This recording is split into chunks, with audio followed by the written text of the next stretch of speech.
sport, that has been dominating things. Chris Mitchell has all the latest. I do indeed. I'm going to start with the men to talk about something slightly different, because the men's final is coming up, isn't it, in just a couple of hours. Novak Djokovic playing Juan Martin Del Potro. It's Del Potro's first US final in 9 years. He's got to get past this man to win it, though. He beat an injured Rafa Nadal to get through. Novak Djokovic, meanwhile, beat Kai Nishikori very comfortably. Djokovic has been very nice into the lead up to the final. He says it's great that Del Potro is back after dealing with so many injury issues. He was always a top 5 player in eyes of, I think, everyone. Even when he dropped his ranking, obviously, and started to work his way up. But we all knew that he has a capacity and a quality to get, to the point where he is at the moment, and it was just a matter of time. Well, she is the new US Open champion in the women's draw, Naomi Osaka. She outclassed Serena Williams during a final full of unprecedented drama. The young Japanese player winning in straight sets as Williams accused the umpire of sexism and treating her unfairly. She was cited by the official for 3 code violations, getting coaching, breaking her racket and calling the chair umpire a thief. Her actions have clearly divided opinion, but many agree that tennis does have a problem when it comes to applying the rules consistently. Take a look at some of the reaction. 2-time major winner and former world #1 Victoria Azarenka said if it was a men's match, this wouldn't happen like this. It just wouldn't.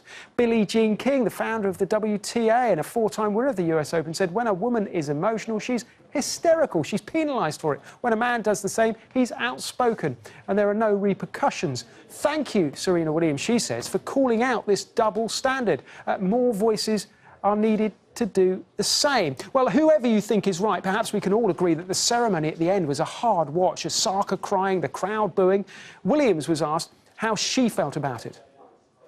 At one point, I felt bad because I'm crying and she's crying, and she just won, and I'm not sure if they were happy tears or they were just sad tears because of the moment. And I felt like, wow, this isn't how I felt when I won my first Grand Slam. So I was like, well, I definitely don't want her to feel like that. So yeah, maybe it was the mom in me that was like, listen, we got to pull ourselves together here. Well, Osaka was praised for being calm on court, but afterwards the emotions came flooding out. When I step onto the court, I feel like a different person, right? I'm not a Serena fan. I'm just a tennis player playing another tennis player. But then when I hugged her at the net, sorry.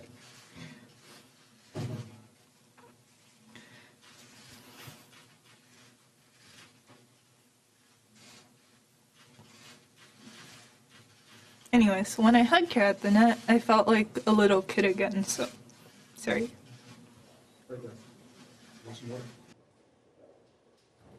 Just 20 years old and worth remembering that. Now, Brian Mahoney is a sports writer for Associated Press. He was at the final. I asked him just a moment ago how America was waking up to all this.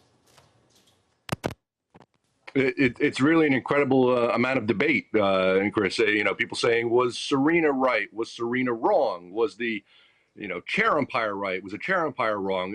Is tennis have the right rules? Does tennis have the wrong rules? So there's so many debates going on right now about this match that, you can be on one side of one issue and the other side on the other.